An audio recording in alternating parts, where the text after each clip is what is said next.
Yeah, we'll just start. We can start with that. Yes. hell Oh yeah, that's dude. all yours, dude. Yeah. So the reason I started all this was because like the pandemic happened, Yeah. and I was like, 'cause I know I've always been wanting to, like, create stuff, Yeah. like make something happen. Like 'cause I'm going to school right now for film, so wow. I know I want to get into the film industry, but like I wanted to do something that's more like not only accessible but like in the budget. I got Like you. I can't just go out and make a movie. Well, this is expensive. Though. Yeah. No, it definitely is. It definitely is. And I don't want to underplay that. The equipment in this room is quite expensive.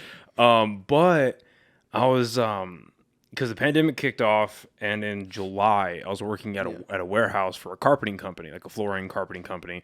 Yeah. And towards the end of the day, it was like a ritual. By this point, I would throw an AirPod in and listen to Rogan and kind of just zone out, sweep, clean, and wait. He's like Yeah. one of my favorite channels. Yeah. And what did it for me, what made it like, I guess what made it like accessible, like what made it possible, like in my head, was his episode with Post Malone. Have you watched that one? I've seen the trailers and I've seen like little bits of it. I haven't seen like the full episode itself. So it's good, but like what I pulled out of it was just two guys. They don't talk about anything particularly interesting after like the first 45 minutes. Yeah. Right? First 45 minutes to an hour. And giggles yeah, after that. Yeah, it's all nonsense. But what I thought about was like, okay, well, what do me and my friends do on a Friday night? Yeah. You know what I mean? Like, what are we doing? And like, what do we talk about? What do we shoot shit about? It's like, okay, well, what if we just did that, but I threw a microphone in the middle of it? How, it depends on your group of people too. If they're entertaining too, if they're drunk or whatever, you're gonna get some good content. Yeah. And that's kind of like where the idea started. Me and my friend Joey, we did the first episode, and then my experiment with it was, can I get 10 episodes? Do I know 10 people that will get on either a microphone or on a camera, hopefully both, and can I make that happen? And then 10 went by, and I was like, okay, I'm going to take a break, which I did, and I did 10 more.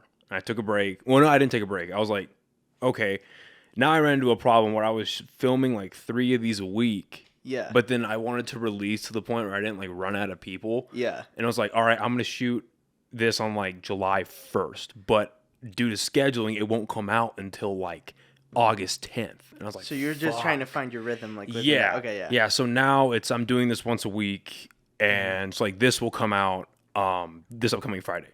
Right. And it just came into a rhythm. I tried doing this. Yeah. Most recently, like, probably like 4 months ago, and there was and I was doing it with all the artists that were coming through the El Rey and the Sunshine. So I would like hit them up and I'd be like, hey, I got like a bar like literally like right across the street. Like we'll go to what was it, Sister? We would go to Sister. Oh, no and shit. We would like film all this stuff. They let us like do their stuff there. They would give us like food and alcohol, and basically we would just like sit down, and I would bring in these celebrities to just like film everything. And we did 2 episodes that we were able to get like at least like 4 to 5 artists that were all like at different levels. And the problem was that the first time that I did it, I was like, okay, let me try to do it in a convenient way where I'll just grab my laptop and I produce off of my laptop, and I'll just bring my little like focus, right? I'll like plug in the mics into there. There we go. I did not turn on one of the channels on there, so I only had one mic instead of the secondary mic. Yep, and you only hear the music artist talking. You have like amazing film, but you only get like the music artist talking. You don't get anything like coming from the questions. And so I was like, oh no. And then the other time I was like, okay, I got it all fixed up. Let's do it. We go all the way over to the El Rey, and they put us in the green room all the way downstairs under the stage. And I didn't realize that the bass systems and everything was all like, that stage is probably like the scariest stage I've ever seen, because like when you go into the El Rey, like you'll have like a bar in the back, you have like this big open floor, and then you see like this risen stage with like these barricades. And then if you go to the green room, it's all the way tucked in the very back up against the wall, and you go downstairs under the flooring system. they have like a bunch of like rickety like 2x4s and a bunch of stuff holding up this platform. You have artists jumping up and down over you, and you can literally see the roof flexing. And so I was like, I'm like, holy shit! They have hundreds of thousands of pounds up there, like literally like weight and like equipment and lighting and all that stuff. That stuff is heavy as hell, and you just see the floor flexing, and you couldn't hear anything.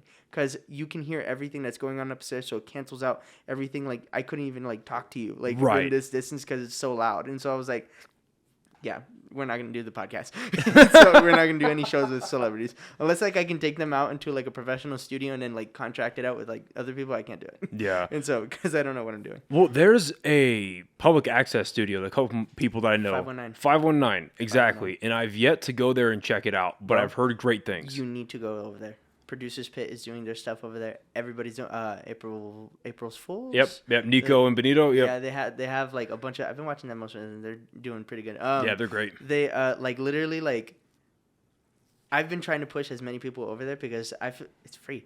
Plus on top, like I've been everywhere. I haven't seen anything like that where they have like a full film studio where they just provided public access like free to everybody. And I was like, holy crap, this is something that like needs to be like taken advantage of like everybody. And so no, I agree. And what's neat about it too was I didn't know this until because I've known Nico for a little bit because me and him go train at Legion. Oh wow. With Garrett. Yeah. Yeah. And I was talking to him about the podcast before him and his co-host came on, and they get their stuff released on TV. Yeah. Which is wild to me. And so I completely spaced about that. Last weekend, me and my friends, we went to the opening of Dry Heat, the new comedy club. Oh, and I heard about that. It's great. How is that? Fantastic. Okay, I fantastic. Want to go to that really badly because I thought they were doing stuff over at. I thought everything for comedy was getting pushed over to the Revel. So they'll hold like their roast battles there, and they did a couple gong shows there, and then like across the city, there's a few breweries that'll have open mics, but this is the first dedicated comedy club I think in 10 years, and so we went there, and we left, and we're walking doing to Anodyne. And I see on these little TVs in front of a bar, I see the April Fools on TV. And I'm like, oh shit! I forgot about that. Yeah, they're a lot of the creators, and it's not just like the podcast or like the people that are doing comedy or any like it's in general like this is an untapped area for a lot of different type of content creators. And the biggest thing that I've noticed is that people think that they're just only going to get to like a little level and then that's it. Like they're not going to get enough views or they're not. If you just keep consistent, I've been seeing like a lot of different resources coming in slowly over here.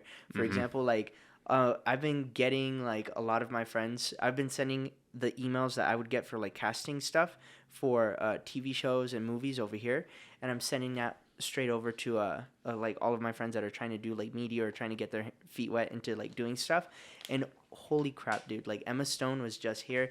They had Ryan they literally like last week they had they had like Ryan Reynolds over here like a couple months ago. I heard about that. They had a bunch of different. They're having so many different celebrities. They're having the dude from I don't know, Supernatural right now. I literally just got that email like yesterday. Jared or Jensen? He plays a character Dean. I don't know. Okay, Jensen Ackles. And so that dude, he's literally like walking around right now. They're filming it, show, and it's really weird because like they're doing the casting stuff within like a few days of like releasing information. So they're like, hey, here you have like 3 days to prepare. Like here you go. Like if you're vaccinated or if you're not vaccinated, like this role, that role, like you have like so many different options. Like they're having so many different crazy things over here, and so I'm like, it's popping off. Like slowly, like more resources are coming over here. Well, and media is of all kinds. Media is one of the last resorts for New Mexico economically. Like we need it. I don't know. After COVID, you guys is like over here has been popping off. Yeah, we need it. Like we need like any entertainment coming in that'll boost the economy, get people moving. Because there's a lot of people like and. There's a moment in every episode where someone comes in and notices the Catholic candles, the Joe Rogan and then the Elon Musk. Oh my god, dude! It's usually about 15 minutes in where they look over and like, huh? Bro, dude, like my ADHD is going off the walls right now because of all this stuff in here. Cannot put this many things in a room with me. I'll get distracted. But yeah, like it's awesome what's going on and. to kind of bring this back around to your first question, I'm like, why? Another reason why I started doing this was like, I've always just been a really curious person. And I was that kid in class that just kept asking questions like why, you know, who, where, why again. And now with like the boom of podcasting post pandemic, I mean, everyone's doing it. And everyone who, like, pretty much anyone who's even interested has at least tried it. Yeah. And so it started with me just saying, okay, I want to hang out with my friends. But then it was like, oh, it's episode like 11 and I talked to a psychologist. Yeah. And then I talked to an actress. And then I talked to a couple musicians that I know. And then it's kind of just boomed to where now we're talking. Bro, this wouldn't have happened. Like, we didn't meet before. Like, we weren't friends before this. No. We didn't grow up together. Like this happened because of social media and platforms. How quick did we... This was like a week? The podcast is brought to you by one of our brand new sponsors, Bucked Up Nutrition. Look, it's no secret that I love going to the gym. Fitness and nutrition is a huge part of my life. And Bucked Up is partnered up with the podcast, help support it. I cannot be more excited. This is one of my favorite pre-workouts. It's a high-stimulant nootropic. I'm hitting PRs today, so I cannot wait to use this. The Banff Black by Bucked Up Nutrition. They've also got, as you can see, some awesome clothing here. With my t-shirts, I personally prefer the short logo here. Use our promo code at checkout, OKPod20, to get 20% off of awesome clothes, supplements, all their products here to include their stacks. That's OKPod20, another awesome stringer here for an additional discount at checkout. Yeah. It took like a week. Yeah. It's crazy. Like someone that I've become friends with, one of the bigger comedians here, Buck Dangerous, Buck D. Have you heard of him?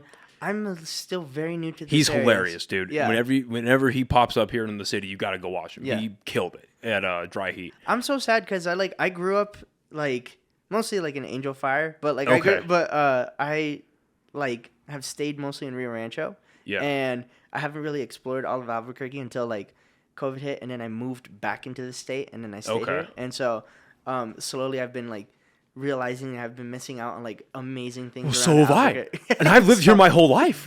I had no idea that all of this was here. I had no idea these creators and these like just talented people are here. And there's also some like really messed up stuff and scary stuff. Oh yeah. This week I had probably like one of the weirdest encounters I've had in Albuquerque. Oh, do tell. So aside from like being a music artist, so I'm like for people that don't know who I am or what I do, I'm an electronic pop singer and music artist, and I've worked with and performed with over 300 different types of music artists, and like these music artists are like at like the biggest levels. I've like performed and toured and done stuff with like Imagine Dragons. I've done stuff with Chris Brown. I just saw you were with Blueface, right? Yeah. Yeah. Shout out to Don True. They are a new entertainment company like in Albuquerque that is like getting their feet wet over here. They've been doing stuff all over the country. They've it was a Soulja Boy concert in Arizona, and that caught my attention. I hit him up and I was like, hey, if you need any resources and stuff like that, like I literally like I'm the dude. I like worked with like Live Nation for like 7 years. Like I can be able to like call up anybody or get anybody on the phone. And so they were like, perfect. And so they threw me an opportunity. So they were really nice and like bringing me into the community and allowing me to like perform with them, even though they have like no background on me. And so like a lot of those people, like they'll look at like my media and they'll see like, oh crap, this dude's like is on 50 Cent's webpage, or like he's like doing stuff with like crowds at Coachella and stuff like that. And so like they'll throw me on immediately, not knowing what I am. And so for like event coordinators to do that all the time, that's like really nice, especially in this community. But I've been doing a lot of event coordinating aside from the music. And so over here, I've seen that there's a huge demand for events. So I'll go around to different types of places around Albuquerque and try to see like unique locations to try to throw a party. I've thrown parties on like rooftops. I've thrown them in like basements. I've like the most obscure places. Like I'll try to throw a party. And I was going down Central and I saw that this like underground like basement area. I was like, oh, let me try to see what it is. And I go in, and this building like is really old, and this location is hidden. And so when I went under like this hallway to go into the building and see the open sign, it looks like if you leave your grandmother alone for like 20 years and she has a hoarding problem. Like this whole entire, there was not 1 square inch of this whole entire like facility that has a pretty decent amount of square footage Yeah. for like a venue or a store or whatever it is. And it was just completely like covered in like wedding dresses, like movie props, like chessboards, like it just like anything and everything that you could like find at like, I don't know, dude. It was just terrible. And then this like 50-year-old woman like with like a, I don't know, she dressed like a skater. She comes out and she's like, "You look like you're lost." I was like, "I'm very lost." And so she was like, "Well, can I help you?" I was like, "What is this place?" She was like, "Well, it's a venue / store and everything." I was like, "Where's the stage?" And then she was like, well, we would put the stage right here." And she pointed to like a room like this, but it was just like filled to like all the way up to the roof with like boxes and stuff. And I'm like, how is this a venue? How do you even do business in this? And so she was like, "Well, we also bought 2 other locations. So we also have like different things going on. We're going to have like a bigger venue like over at our different spot." I was like, "I would love to go there." And so she was like, "Show me the one that's an actual I was like, "I'll venue. schedule an appointment or whatever." And she was like, No, we'll just take you there right now. It's like 6:00 in the afternoon." And then she's like, "Charlie!" And like this like dude comes out of like some like back room, and then he's like, "What?" And she was like, "I need you to go run an errand." She like throws keys at him, and then he's like, "Okay." And he's like, "Take him to the other venue, like on this spot." And so I've never met these 2 people. They were just such weird characters, but I was like, okay, whatever. I just want to see if there's any other like closer venue options, whatever. And so I had nothing to do, and the dude gets in his truck. I follow him. And of course, I followed some random stranger in Albuquerque into an undisclosed location. I wasn't gonna say anything, but yeah, I've been in like Salt Lake City, Utah, where like the Mormons are for like ever. So there's no crime. It's like Canada. Like you can leave your doors open. Like so I'm completely ignorant to like this area. So basically, I go over and we go to this very like sketchy, like the sketchiest spot ever. It's like in between all these like industrial buildings, in a really rough place, but it's like tucked away behind one of those buildings, and it's like attached as like a warehouse. I don't know. And so I don't scare easily. Like I've seen a lot of crazy stuff. I don't scare easily, and like I carry a gun. I voted for Trump. Like you you cannot scare me. Hey, you want to keep that to yourself right here, dude. You can't scare me. So like basically, when I walked into this building with this dude, it hit me so hard, the smell. I was like, what is it? It smelled like disgustingly rotten. Like I don't know what was inside this building. And it was a small building. It was a small warehouse. But I go in and we go down this like really like dark hallway, and there's like 2 sides. I can go left where I would have like the big room where the venue would be, or I could go right where it would go down another hallway where it would be like the entrance, the bar, everything like that. Continue going. I'm just gonna check the cameras. Oh, perfect. We go to the right, and we're going down to the front of this like bar area, and basically everything is still getting constructed, and it's all nasty in there. Like it's all like dusty. It has like a bunch of like just trash everywhere, and I'm starting to notice like a lot of like weird things around. And he's like trying to make a sale, so he's like selling me on like the venue. He's like, "We're still under construction. We'll be ready in August." Like, you know, and like there's like I see like jars of like red stuff, and I was like, okay, cool. And I'm like, we're getting closer to like the front entrance where all this like crap is, and I noticed that like there's like chunks of stuff in it, and in one of the jars there's like a finger, and I was like, what the fuck? Well, like I'm not looking at it, and I'm like, okay, I'm putting 2 to 2 together. I'm like, okay, the other location is like has movie props, has like Halloween crap. Like I'm like, okay, maybe it's props, whatever. Like I don't. But it's just like really weird how these like people have like all these like statues and has all these like crazy stuff. And so he's still showing me the front entrance, and I noticed this like weird collection of like in this glass case, like up against the wall, like all these like bones, and like they have like saran wrap all over them, and some of them are like out on display and have like a bunch of like polymer cans like around them and stuff like that. So I'm like, and I pointed that out. I'm like, what is that? And then he's, without skipping a beat, he's like, "Oh yeah, no, we have all of our like bar services. Oh, that's like our bone collection. That's our femur collection. Anyway, so we have all of our water fountains over here. We have security spots." I'm like, what? And like he just completely glided right over that. He was like, "That's our femur collection," and then just like went through. And I was like, "What?" I'm starting to like get like nervous. It smells like crap in there. Like there's like cans of blood and having like bones and stuff. I'm like, what the hell is going on?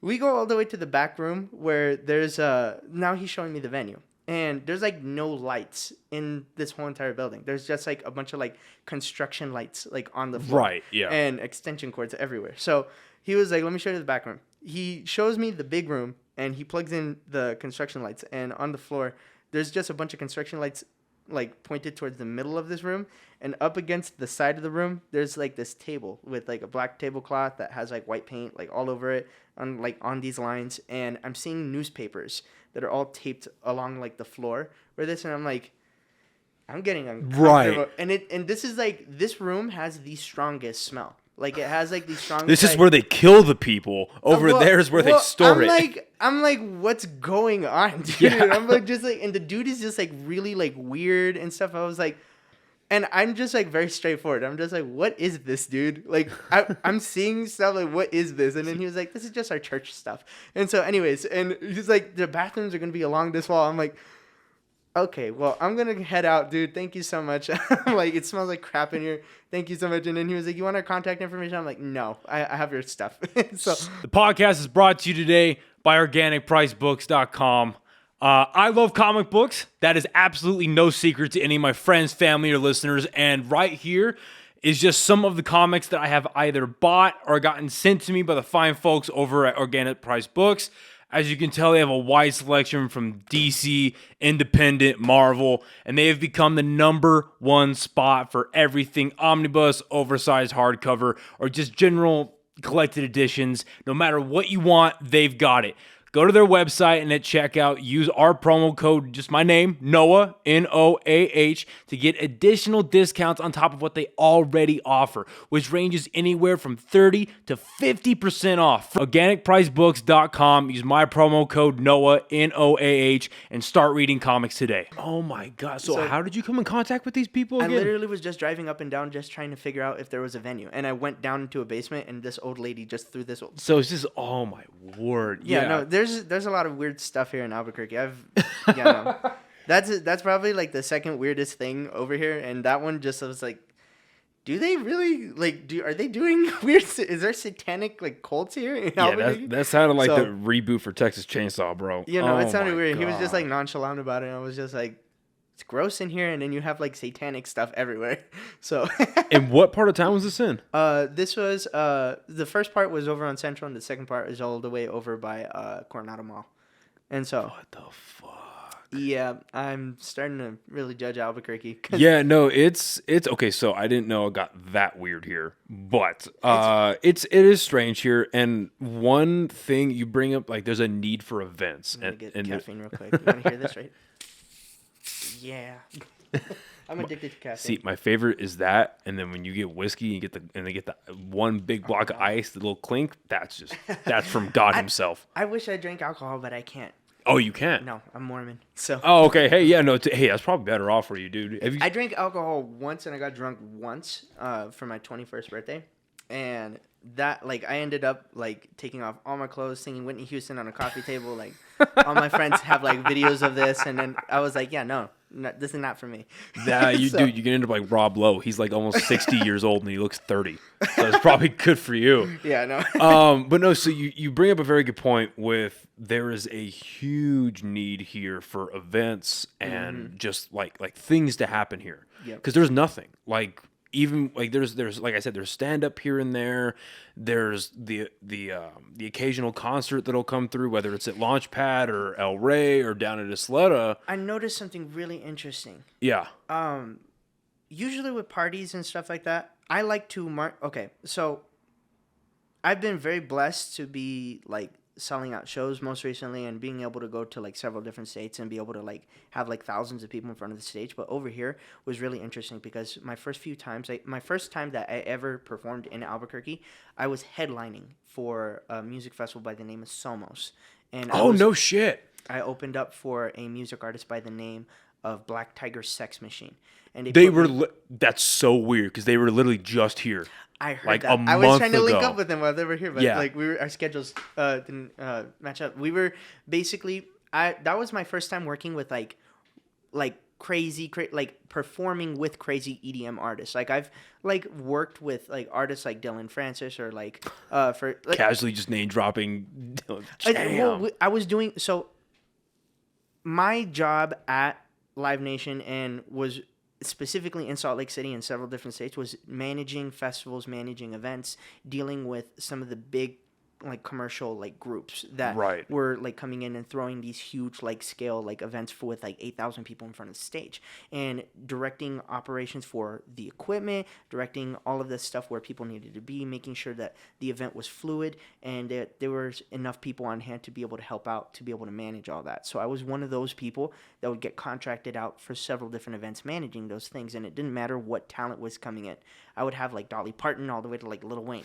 And so those types of events would come in, and I would just casually, and I had no experience with dealing with musicians before. So I went from like, I started picking up trash and then got picked up. And from that, they thought I was like funny looking or something. They were like, hey, you want to like work events like officially and try to like do this like for real? And I was like, yeah. And so I ended up like getting myself promoted and like working my way up and building all this experience within like 5 to 6 years aggressively. And in the last like 3 years, like I started to like go away from that and be like, how hard is it for a music artist, like from the ground up, to build their brand without being signed to a label and trying to make this happen like a company? Because I know what people don't realize, that the music industry is 2 separate parts. You have the distribution side and the media side and the content side, and then you have the live presence side, which is a completely different animal. You have the events, and instead of focusing on the content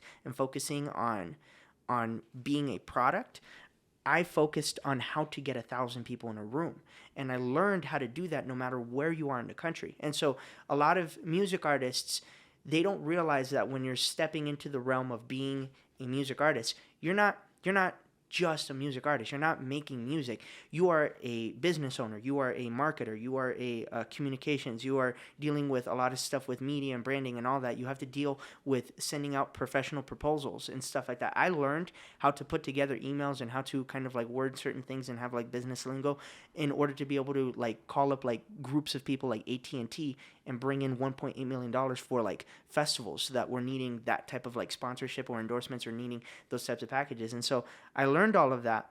And then right when I was getting my music like off the ground, right when I was like as a performer without any representation, like opening up for like G-Eazy and all the like different other artists, that's when COVID hit. Oh, mother. I was waiting for the COVID part of it. It shut everything down. It took away the whole entire...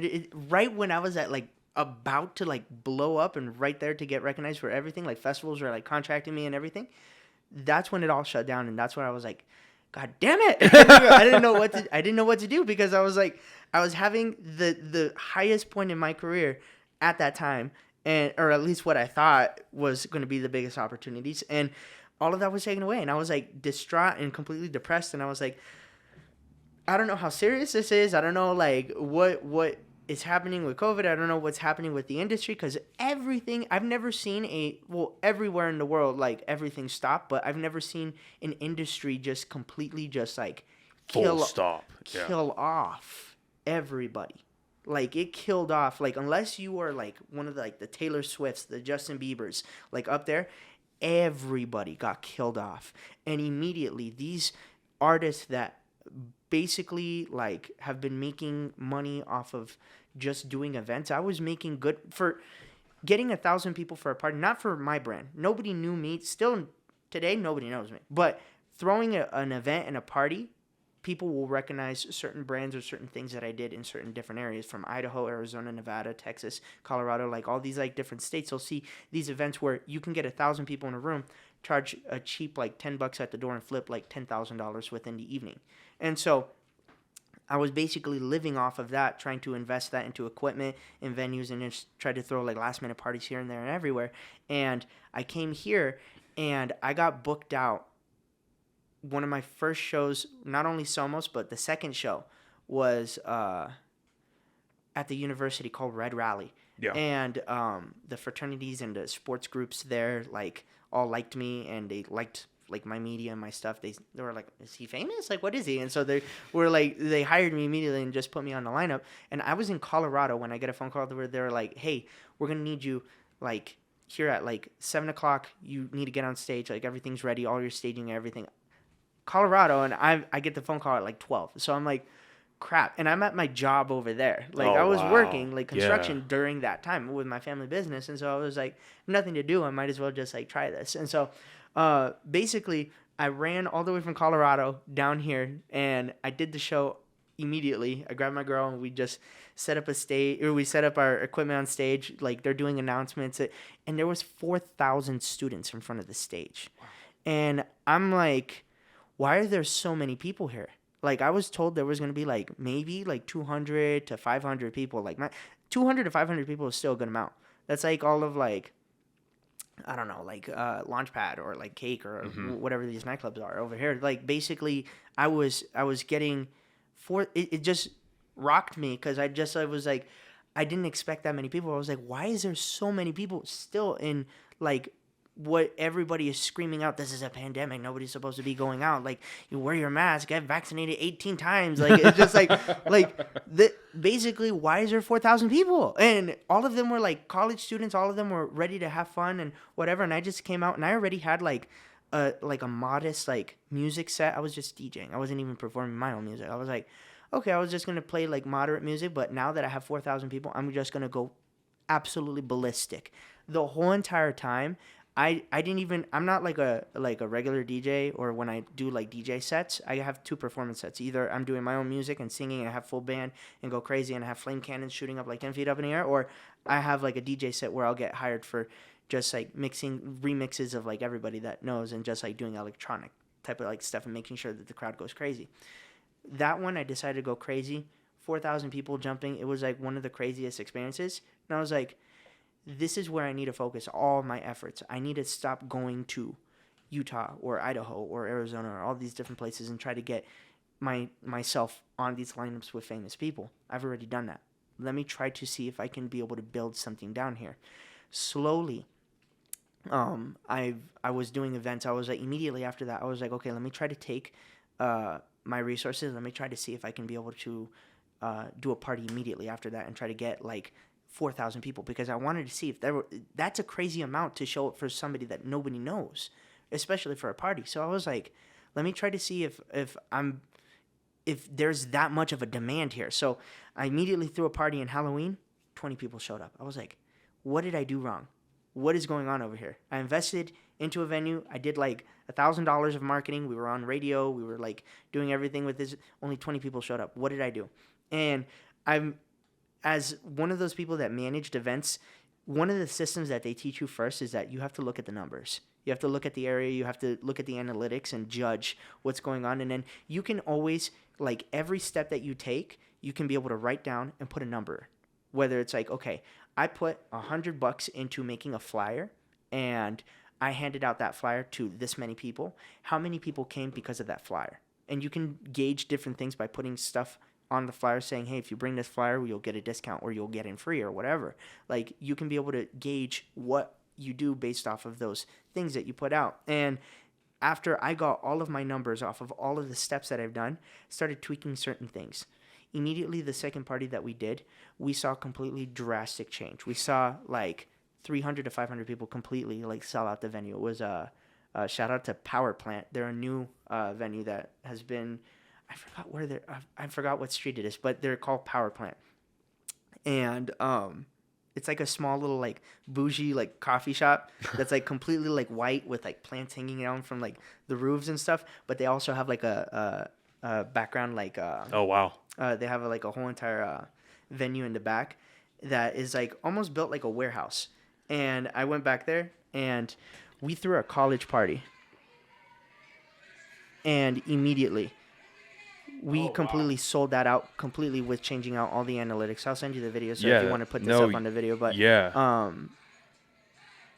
basically we sold out everything, and I was like, okay, perfect. Immediately people have been talking to do another one of those and another one, and I've been getting a lot of different, like, groups contracting me out to try to, like, build events for them or trying to do that. And so officially my goal here in Albuquerque is to build a brand that I can be able to give to somebody like you. You have a podcast, you're completely different than what I do. But say you needed the physical representation, say you needed to get your brand out there, you can be able to call me and what I'm putting together and be like, hey, I'm going to need to do this. And I want to get my stuff, like, in line with the community and I want exposure. Can I be able to like schedule something with you? And we do an event and you have already like 500 and 800 people to 1,000 people. My goal is to be able to get myself to the El Rey and always rent out the El Rey for college parties or for whatever I'm doing. So I can be able to just hand it over to a brand so you guys can put your name on stage. We're just providing the entertainment and just an experience for people to just come and enjoy, because we did this in Utah and in several different states where we just built something just random and different brands, different groups just jump in and put their name on the stage, and it actually gives them exposure. It gives them community like interactions and stuff like that. Like people are tying the experience that they're having with the brands that they're seeing. And so that's what we've been doing over there. But over here, that's never happened. I haven't seen just something that you can just pick up and then just use and then drop, and then somebody else can just pick up and use and drop. Right. And it benefits everybody. Everybody's like, at least from what I've seen in the artist community and the event community, the event coordinators here are shit. Like, holy crap, dude. They're so political. They're so aggressive. They're so different. And well, how so? Yeah, go a little further into that. How so? Without obviously, throwing dirt left or right. Okay, it's not dirt. It's actual criticism from an experienced person that has worked the biggest festivals, from Coachella, Bonnaroo, Lollapalooza, like all of these groups. I've seen how it works, how they interact, how we all, as event coordinators and promoters and agents and all of us on the business side, what we do to be able to make our industry better and grow. And we're not like exclusive, like we're like just hiding off and nobody can be part of it. People think that the first side of the industry, which is like the distribution side, they make it very exclusive. They make it seem like it is like something that you cannot touch and reach, because they make money off of making sure that you don't have the cell phone number of of like Post Malone, of like all these people. Like, basically, once you get into that side of the industry, you'll be able to have an open door to whoever you want. Tell me who that is. Jesus Christ. Yeah. So he just showed me a picture of Kanye West. Yeah. Oh my God. So that one was a crazy experience too, because I got a phone call at like 4 a.m. saying, hey, you need to get to this location at this time to give us like equipment and set up all your like generators, set up all your equipment and all your stuff so we can have sound. I was like, what time, if you're having me come out at like 4 a.m. to set up, what time is the event? They're like 10 a.m. I'm like, why is it at 10 a.m.? They're like, can't say anything yet. I'm like, it's my stuff. I kind of want to know what you guys are going to do. And so they were like, get here, we'll tell you. Like, you get here. I'm like, okay, I have to drive 40 minutes. Am I going to get paid? They're like, obviously. But I'm like, okay, fine. And so I get there. They tell me that it's a Sunday service that's going on. No And so way. it was a whole entire Sunday service that was getting put together that already has had like 2 months of planning.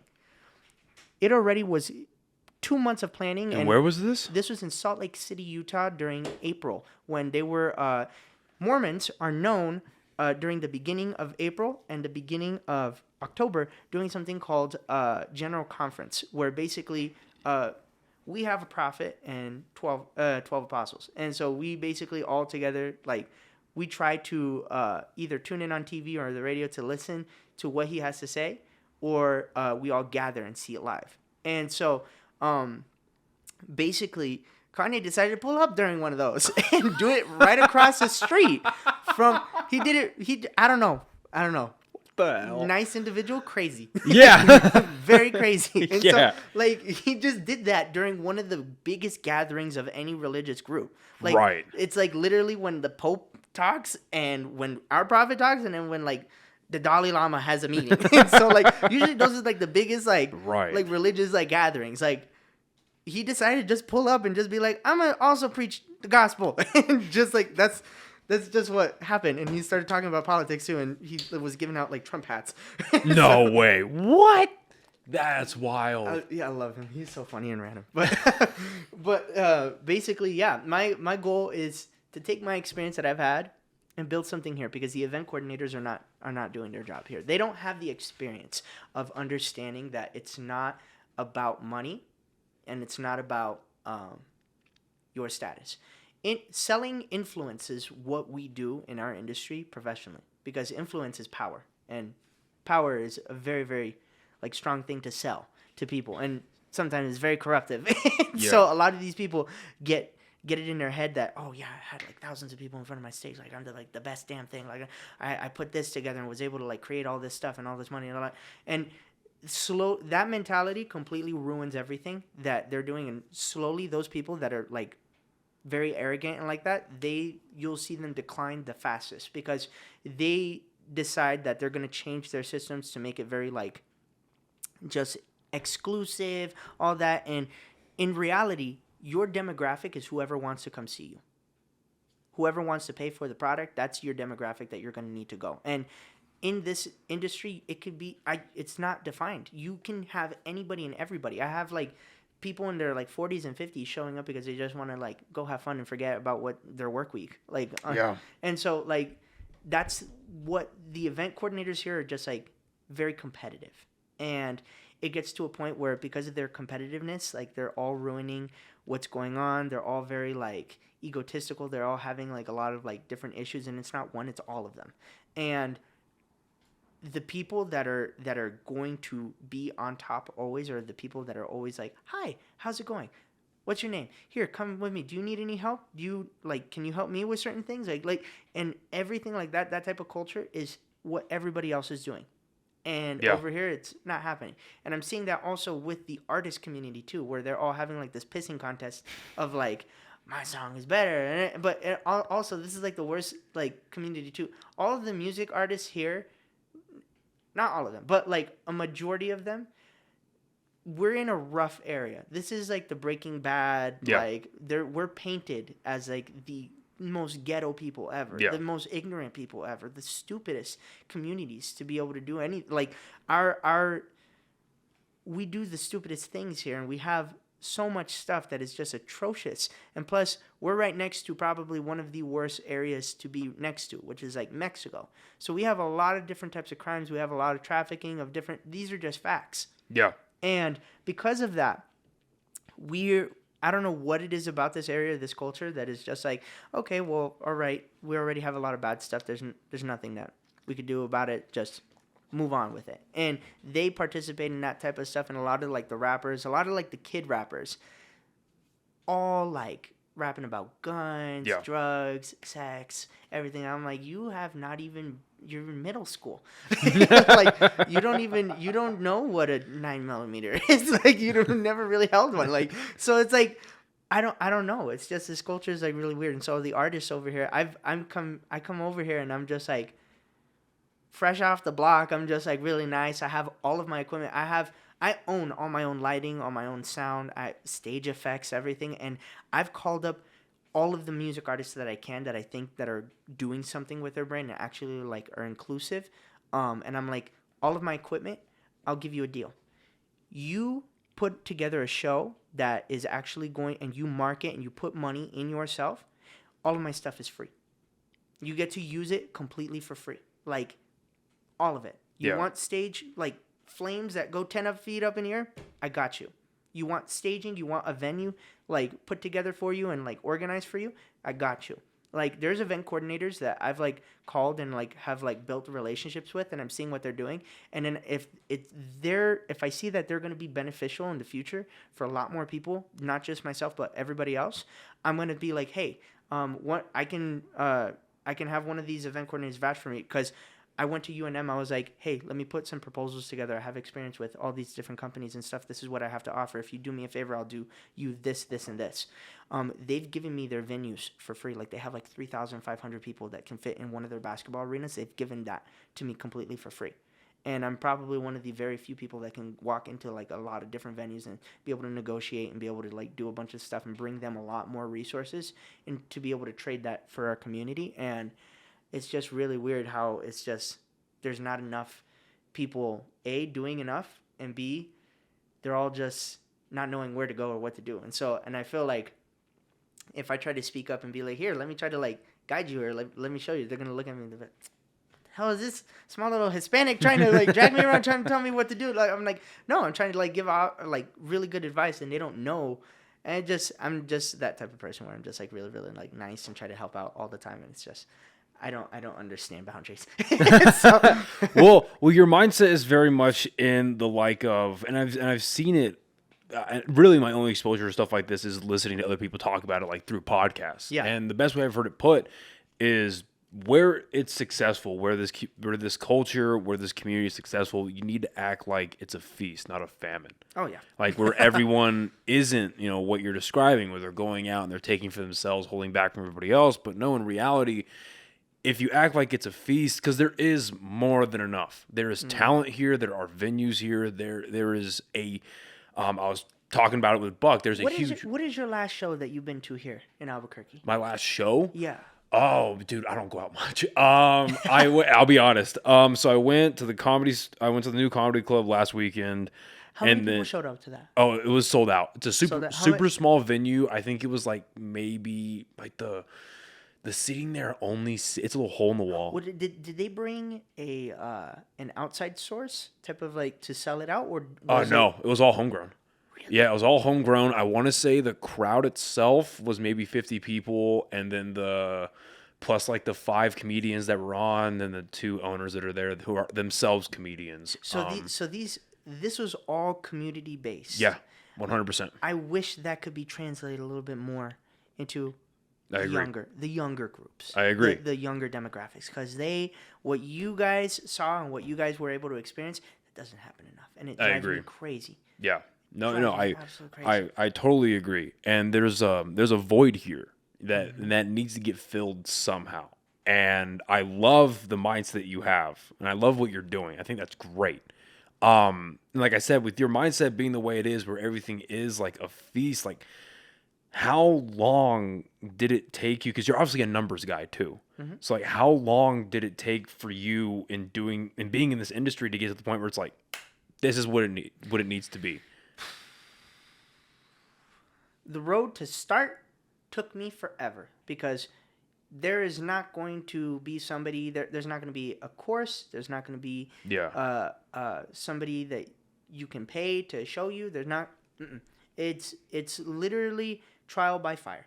And how I did it was trial by fire by picking up trash at arenas. And I was like, you know what? The hell with it. I'm going to get fired in the coolest way possible. And I saw that there was a concert happening where I was picking up trash, snuck backstage, made some resources, and then got my way in like that. And it took me doing that, playing the politics and learning how this all works, about like 4 years. It took me about 4 years. And then it took me another 2.5 to actually start utilizing those in a way where I knew how those tools worked. So it's like I was playing doctor and running the hospital and doing all that, but without knowing how any of the tools worked or how anything works. And so basically it took me that 2.5 years to finally utilize, okay, let me try to like move forward. Let me try to like make sure I can be able to like have something that I can promise people and actually like deliver, and actually like moving stuff in a way that will make me like look like I'm bigger than what I really am, and just like marketing. Yeah. Straight up just marketing. Yeah, marketing. And because of that, I was able to learn from that. And it took me, personally, 7.5 years. But one of the coolest people that I've gotten to like see their growth and hear their backstory. Have you ever heard of Portugal the Man? Yeah. Oh yeah. They made the song "Can't Keep My Hands to Myself," and they basically for them to get that one hit to blow up, or to even get recognized for like one song, they've been a band together doing like shitty shows and stuff like that for 11 years. Yeah, they've been around for a while. 11 years before they actually got a hit. And that hit went straight up to number 1 with like the crazy like GoTA songs and all like the crazy like number 1 platinums. Like still right now, like they're still leading the charts with that song because it's just so popular, and like it took that long. And so for me or for anybody that wants to like understand how it is, you're gonna be gambling, not with money but with time. It's gonna take anybody and everybody an investment of time to understand how this system works, whether it's like the distribution of music or doing the events and putting people in a room. Like it's just gonna take time.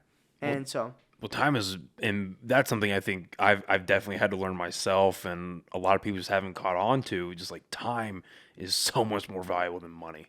Money comes and goes. Yeah. Anything that can be replenished, that obviously puts itself on a totem pole. Oh yeah, absolutely. But time, I mean, you can't waste that, especially today.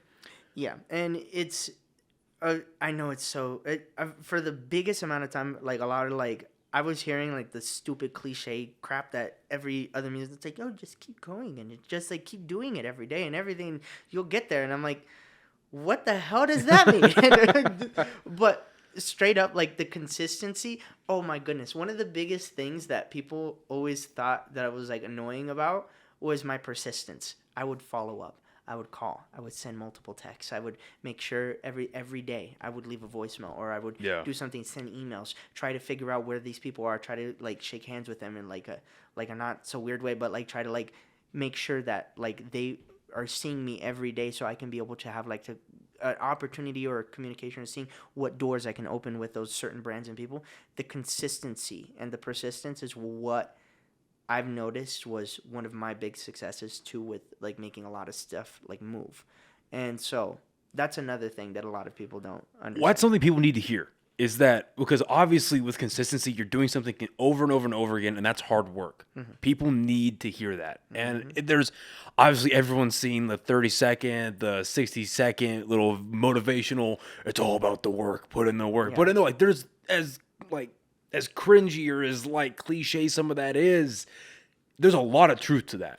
Like you have to keep working hard, you have to keep being consistent, and yeah, it's good to keep up with people and keep making connections, but like if you don't ask, the answer's already no. I also, one of the big things is there's so much moving around too, and there's so many different goals and opportunities that when you're setting a list of like priorities of like what you want to accomplish and stuff like that, just me, I have to write it down. Yeah. And it could be as big as like, I want to meet Drake.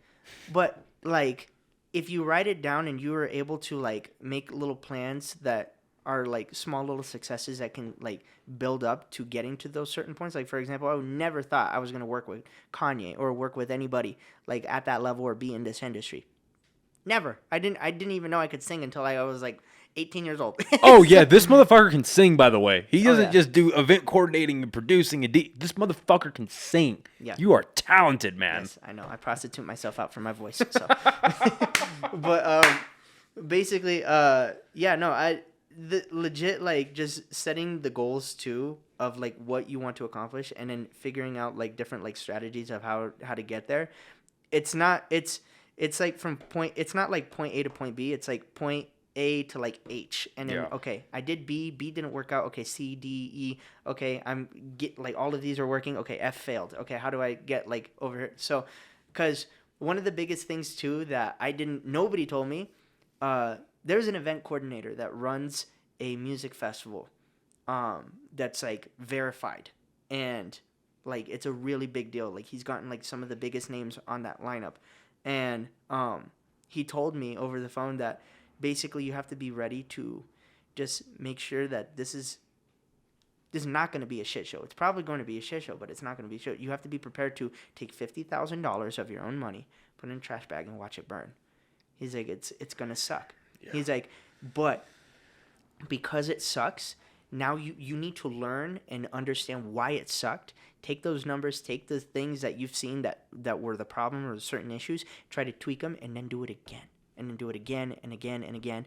And maybe after like 100,000, 500,000, almost close to $1 million, like you'll be able to understand that you'll get a system rolling where you can be able to build a festival or build something at a level where it's not going to be able to fail. But it's going to take a couple of different times to fail. And I suggest you do it at a smaller scale instead of like the grand scale, because a lot of people, when they have an idea or like an opportunity to make something happen, they know that they have the opportunity to like make an event. For example, anybody and everybody can take their money and go to one of the big venues or the amphitheaters and just rent it out.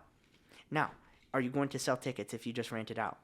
No. You're going to need to be able to market it and do certain things. There's a million different little things in between to make sure that you can be able to make your money back and then more.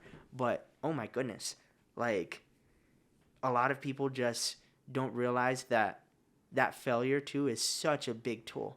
Such a big tool. With me, I've done everything from like performing at like the dingy like 5 people in front of the stage to like having beer cans thrown at me to like, bro, I've seen it and done it all. And like now I've understood a system where now it's almost just like perfect. Like I always get like somebody showing up where I get my money back, or I get like the whole entire venue packed, or make it look good. I get my media people in place where I only hire like music video like people because they know how to like get quick shot edits and stuff like that, like, and make it look good. Like there's certain different things that you're gonna learn, and this applies to like any industry. It drives me crazy how people just like see a failure and then they're like, damn it, whatever, I'm gonna change it, and then or do something different, and it's like they don't keep consistent.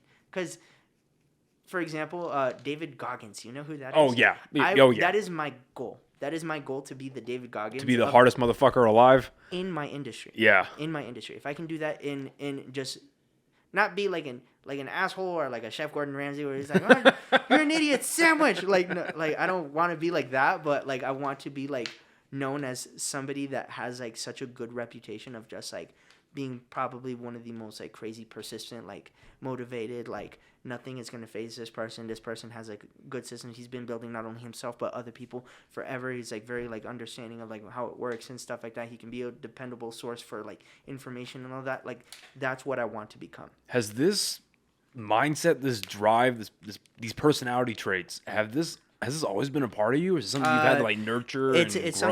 something that I've witnessed. I've been around. For the theory of like putting yourself in a room full of millionaires is going to make you a millionaire at some point in your life is to the truth at some point, because you're surrounded by people that are successful and that have a good system going, that have their seen failure or have worked really hard or have certain systems that you are witnessing and you're around, and you can be able to like adopt that mentality and adopt those types of traits and stuff like that by being around those people. But with me, I've grown up with it. For example, like my mom, she was a global nurse recruiter, and she like transferred like people that did like brain surgery, heart, like did orthopedics, did anything for any hospital in this country that needed a specific doctor. She would recruit them from literally all over the world. She would go to Puerto Rico, have hundreds of thousands of nurses and doctors fly in. She would get all of their information. She'd give them the rundown. She's like, this is your packet. This is your information. Here's your passport. Here's all your stuff. We're going to put this all together in a professional manner. You guys are going to show up to your hospitals, and then she would make a percentage off of that. That is no joke. For doing that by herself and managing and being her own CEO of her own company and doing that at such a young age, and then having me and my sibling, and then being a single mother, and then still doing all that, crackhead. And then she meets another crackhead, my father, and so he runs everything for like real estate and construction, and he's worked for like other companies and stuff like that, but mostly has been like a business owner his whole entire life. And so basically the only time that I remember him ever working for somebody else was when the recession happened, and when we were moving from Angel Fire to over here, and he just picked up a job, and they ended up moving him almost like to the very, very top of the company immediately once they saw his skill set and saw what he was doing and making like the company way more money and like busting his butt. And he's always been he made several different like commercial projects and has been building not like home by home, like when people come in, he takes contracts of like 80 homes at a time and just does it all himself with a small little group of like Mexicans, and that's it. So he doesn't play around. He works his ass off. Like he's had that strong like mentality of just like moving forward, nothing's gonna stop me, I'm just gonna like build that. And then I have my mom that's just like no sympathy, just like move forward, that type of stuff. So with me, I'm a little bit like the nice guy, but like I have that like that I've witnessed my whole entire life. Yeah. And then I go into the real world and I see all these different things, and I see these people like that are just having a hard time and stuff. I'm just get up, go work. What's going on? Like just move. And I've been in rough situations where I've had sleeping on people's couches. I've slept on so many people's couches, and I went from that to like immediately like getting like 3 jobs at a time, busting my butt, working all these events, going on tours, and then getting like to play politics with them, and then work my way up in those companies, and then like bust my butt and show them that I'm like a hard worker. And so like one of the things that if nobody knows my name or nobody knows anything about me, immediately they'll see from a distance that I've been like working hard. If you put me in a room full of people doing the same task, like I'll do my best to try to outdo everybody physically, to try to like work hard and give the best product and try to give the best service. And so that's what I've learned from everybody around me. Yeah. That's basically what I can say on that. I've adopted those qualities based off of who I've surrounded with, and I try to keep that circle. I try to make friends that are being successful, that are trying to do stuff, that are being creative, that are making stuff like this, that are not stopping, that are not just sitting down and doing nothing. Like that's who I've always surrounded myself with. And, you know, that's just an ugly truth that a lot of people don't want to face, is that the people you surround yourself with, big and small, the people you let into your life, the people you build relationships with, they bleed into you. For better or worse, they bleed into you, they bleed into your life, they influence you, whether it's passively or actively, right? Mm-hmm. Whether it's just them living their life and you look at them like, well, they're not working hard, they're doing just fine, maybe I can slack off. Or they'll actively try to take your time away from you. There's nothing wrong taking a break or no, a little bit lazy, not at just all. having an off day or whatever, but consistently having an off day, like consistently working hard, that's a problem. It's the comfort. Yeah. With me, I don't like being comfortable because, for example, my girl hates everything. She's so supportive. Holy crap, she is so supportive, but I've dragged her through hell with all the stuff that I've done because I'm not somebody that sits down. Yeah. She can't enjoy like very much of like a break because it's always like every day I'm on phone calls with I drove her crazy because the other day I was like, I have my friend that's an event coordinator all the way in like Utah, and he's trying to put something like really abstract together, but to get like millions of people to put together. So what is like something that we could do that we could like put together? And I'm sitting down and I have a bunch of whiteboards in my house, so I'm writing down, like every whiteboard is getting filled. All the walls are filled with like notes, different ideas, different stuff that for me helping my event coordinator friend. And she's coming home from like a hard day at work and she's like seeing me like on the phone 24/7 with this. She's like, who are you calling? I was like, come here. And I'm like making a phone call and we get like Zendaya's like manager on the phone. And then she's like, what are you doing? She's like, what are you?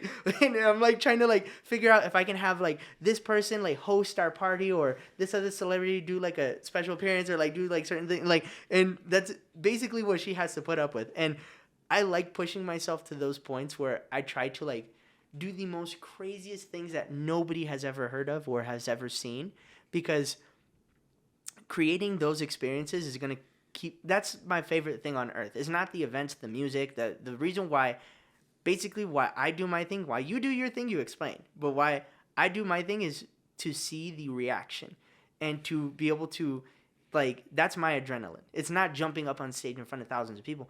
It's seeing everybody collectively come together and building something that is unforgettable. The reason why music festivals are always marketing not the music artists on stage, but the faces of these people at the front row going crazy is because of that experience. That's amazing. It gives me goosebumps all the time thinking about how I've been able to put together, or I can be able to put together stuff where thousands of people are just forgetting everything. They don't care about what's going on. They have stresses. We have, I don't know, the worst people in charge right now. We have all these crazy shootings. We have all this. They forget about it all. They come together and they just have fun. And then they're able to do that again and again and again. And that is why you're going to do so well here, because people need that. Yeah. People need, like in Albuquerque. Especially here in Albuquerque. Albuquerque here, and not even just Albuquerque, but just New Mexico. Like, we have, like, the things we have to do, like to go out and see and watch or this, that, and the other. Yeah. I can count them all on one hand. I wonder if I have the video here. And they're all like the same thing. So for you to be able to go out and provide that experience, man, that's going to be invaluable. Absolutely invaluable to these people here. I want you to take a look at this. Yeah. Yep. Explain what you're seeing. Oh, yeah. So, house party, people rushed in, pulled out guns. Yeah. How many guns do you see? If you play the video watch back, I that want you to try to Yes, count how so- many guns you saw these kids come in and point Oh, at yeah, innocent guys and girls that are all like teenagers and college students. That's a good point. So these people wielding guns are maybe at most 24 years old, 23 years old. Ask me where this happened. So we got 1, 2, 3, 4. 4 guns Yeah, 4 pointed handguns. at a house full of 100 people. This looks like the cottages. Am I right? Because I used to party there back in the day. Oh, hell and yeah. that shit went down all the time. This Yeah. happened next door to my girl's sister's house. Yeah. She lives with all of her friends, all of her family and friends. Like, they all live in that house. This happened next door. Sounds about right. And then Yeah. one of their friends went to the party and saw some kid get shot. Yeah. And then there was a whole shooter. There's always stuff like that, and it's kids. Yep. Have you ever heard of the book The Art of War? Oh, yeah. Okay. Yeah, Sun Tzu, yeah. Basically, in there they have like they have the system of how a society will fall apart if you don't have entertainment. They specifically say if you don't have something to distract people, when you will have hardships, you will have people working and trying to build a name for themselves. You'll have like them trying to come together as a society. But if you don't have entertainment, or if you don't have something as a distraction, these people will eat each other. They will fall apart. And over here, the lack of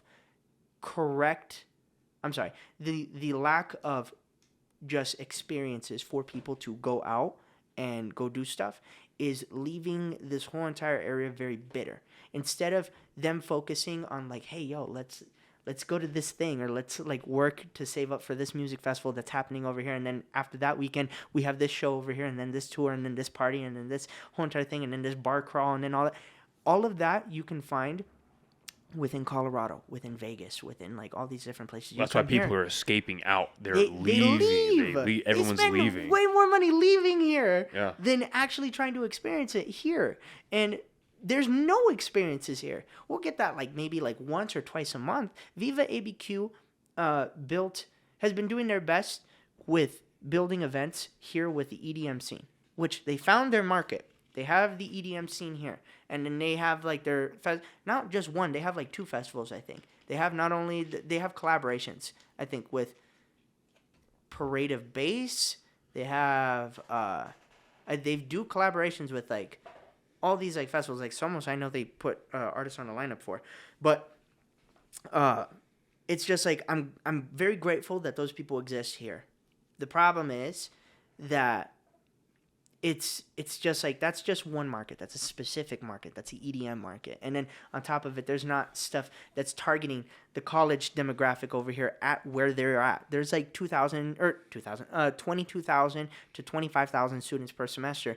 I hit them right where their home is. I put them right where they are, so they're not having to outsource to these like to go to the ghettos and go party, or go to these house parties out in the boondocks, and then go where all the Which is right across the street from UNM. Oh yeah, no, no. I used to party down there, dude. I get it. I Dude, get it. I fucking hate the what is it? These Albuquerque Crip 69 stupid idiots, because they come over here and all these kids. I don't know if it's them or what gang group that is coming out here, but there's a lot of these kids. Yeah.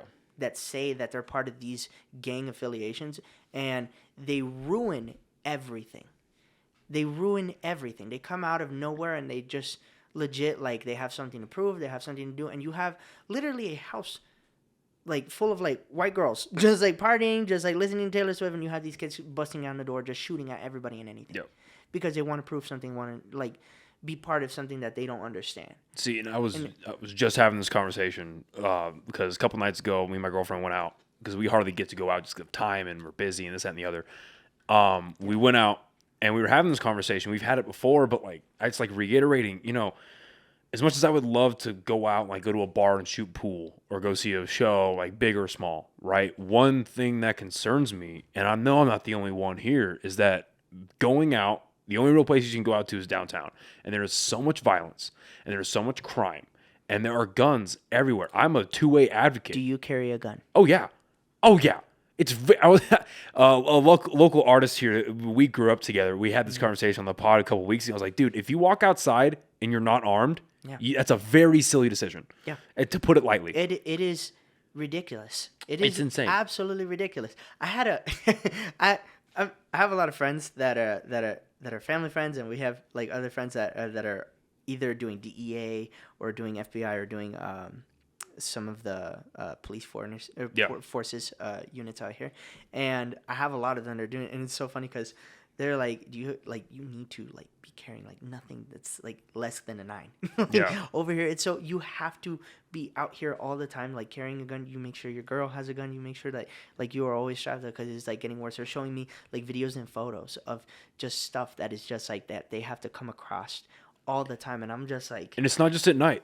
Like for people listening that are outside of New Mexico, like it's not just at night. It's broad daylight. Like these people don't care anymore. It's the Wild West. Like it is legitimately the Wild West out here. And so it's like, as much as I would love to go out and do things, I just get worried. 'Cause if it was just me, or if it was like just me and my homies, maybe I'd be a little less worried. But like me going out with my chick, who is a very attractive person, it's at risk. That opens you up. It's risk. And it's not a risk I'm willing to take. You shouldn't be in an area that you feel like it is a risk to go out and live. You shouldn't to go out and get necessity things like going grocery shopping. You shouldn't have to deal with crime. I'm trying to find this stupid video of my friend getting hit with a baseball bat at Target. Oh, Jesus Christ. Yeah, no, here? he trains at Jackson Winkle, so obviously he handed it to this man. But he's been doing UFC, MMA, combat fighting. What's his name? Just out of curiosity. Oh, even like a last name, if you don't want to do the whole thing. Because that's... I don't know if he's comfortable with Yeah, no, it's fine. That's fine. But basically, if I find this video, I'll show it to you, or you can put it on the podcast once I show you or I'll send it to you. But the video is basically of him just like working security, and he's sitting there with one of the other managers of the Department of Security, and he's sitting there, and this dude comes up with his wife, and they have cases or shopping carts full of stuff that are like trying to head towards the exit, and he's standing in front of the exit. He sees the man that's carrying a baseball bat, and he basically backs off, and the dude still comes at him and lunges at him with the baseball bat and swings and hits him, and it looks like it hits him like right he put his arm up, but it looks like it hits like on his head and like on his arm, and he basically is able to fight back and push back. And he's just rocking this dude. He's like going crazy. He tackles him. He throws him up against like the corner of the shelves, which are like metal. So like he hit him really hard and pushed him up against there. Tackled him to the ground. The fight goes all the way outside the doors, and like he's just wailing on this dude. And the other manager that's there doesn't do anything. He just like looks at it and he's just like, and that's another thing that pisses me off about over here is that like when there's stuff happening, nobody helps. Yeah. Like, nobody helps at all. Nobody wants to get involved. Nobody, like, stands up or anything like that. Like, I don't know why I've just grown up in a bunch of communities. Well, so I'll answer that for you. So there's two important things to take out of that story. Two very important things. So you have the two security officers who their job is to provide security, right? Obviously, take down a threat. And you have your friend who not only trains in a martial art, but trains at a well-renowned gym. Yeah. And I know in the MMA community, there's a lot of argument where that gym's going right now. Oh, I'm not. That gym is amazing. Yeah, I know. Yeah, I'm nowhere near as educated enough to be able to comment on that, but it's a legendary gym. I mean, that's like him or hate him. Jackson Winkle is amazing. Yeah. You guys can go suck it. Okay? Most people don't like him right now, but John Jones trained out of there. Yeah. Cowboy, Holly Holmes, the best. And Henry Cejudo, I know went through there. So your friend is well-trained, and he's obviously confident in his abilities. Yeah. Right? So he's able to assess that and take care of business when the other security guard obviously has not had any training. The dude is bigger. Wait. The security guard that got in the fight has the training and everything, but he's like my size. Yeah. I'm a midget. Dude is my size.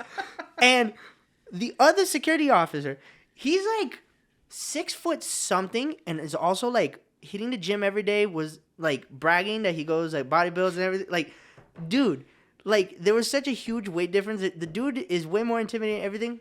Nothing. No Nothing. backup. No help. I don't care. Like that's just like I'm like, And what? that's your the friend. difference. That's Yeah. your that's your dude, man. Back him up. And that's the difference, not having any training, any ability, anything at all. Because the moment that something goes down, and you know what you carry every day mentally, right? You know what you have in your tool belt, and if you don't have anything, you're not gonna be the first one, or you're not gonna even be the second or third to get into a conflict. Take off my shoe and throw it at people. If I don't know if I had a fight, I'm just gonna go Hispanic and throw it. But the second thing, the second thing that's super important to take out of that is, why is stuff like that happening? And it made it on the news. Or why is nobody helping, right? His location Yeah. is on the news a lot, like locally, and like they've made it on. Is it off of Eubank and Hotel Circle? It's like yeah. It's that Is it Target. that Target? Yeah, it's that Target. Yeah. Literally, they get like robbed Every all day. the time to the point where they were having just so you know, like for example, like Walmart and every other Target shuts down at like 10 o'clock at night. Yeah. These people ended up having to have full-time, like just that location has had full-time police officers that go there now. Yeah. Which is ridiculous. Yeah, there's full-time APD at Best Buy and Target. Yeah. And then on top of that, you have they were like, okay, that's still not a solution. Even with people that are by law are there to protect the community and everything, that have guns, they will stop you, arrest you, everything. That's still not a deterrent. They are having to shut down the store way earlier, around like 7 o'clock at night, 8 o'clock at night, which is how do these businesses work anymore? How do any of the smaller businesses? Yeah, no, it's insane. I was literally driving here. I was driving around this area like yesterday. I saw some store person from like this like little mom and pop shop over there throwing like rocks and sticks at this homeless person that had their handful of like everything and stealing all of these things from these businesses. I hate it. No, yeah, it's horrible here. But you know, just culturally speaking, people don't get involved anymore because they keep to themselves, whatever. Oh, yeah. But another part of it, for sure, is nobody really. It's the ring. Nobody really fights anymore. Yeah, hand to hand, anything like that. They always have a weapon. It's either a knife or a gun, and you don't know when that's going to come out. And Never had the crap beaten out of them. They need it. Yeah, it's very unfortunate. Yeah, it's just I don't know. Albuquerque it's been turning for the worse, but it just got cranked to like 15 once the pandemic happened. Oh, yeah, because there was... Now the homeless... Okay. I don't know what to say about this community. Because the homeless community, the different foundations that I've worked with, the 501c3s that we've built different types of festivals and events to donate to. We've done several different things to be able to help out several different communities in different areas. I've looked at over here, and where do you even start? Yeah. Because you have so many people. Okay, I'm not going to give an opinion, a full opinion, but just a question. Why do we have protests for things that we are so abundant, we have so many more resources for? For example, when they were doing a lot of like the Black Lives Matter stuff over here during like the pandemic and doing like breaking windows out of all these different businesses and starting to, even to the point where did I hear correctly that even like the UFC fighters and the MMA fighters? Yeah, John Jones. Yeah, came out here and was like, John Jones stop it. It was like John Jones running kids. around grabbing the spray cans. He was literally grabbing, like having those types of people defend the community and stuff. Why does that happen here? In one of the only states in all of America where there's more brown people than white people. There's more culture here. There literally, you go to Walmart, you'll see more black people, brown people, Indian people than you will see white people. Why is that happening here? What do we have to protest against? So I think personally that it's more of a so it was a perfect storm when that happened, just because everyone is locked in their houses.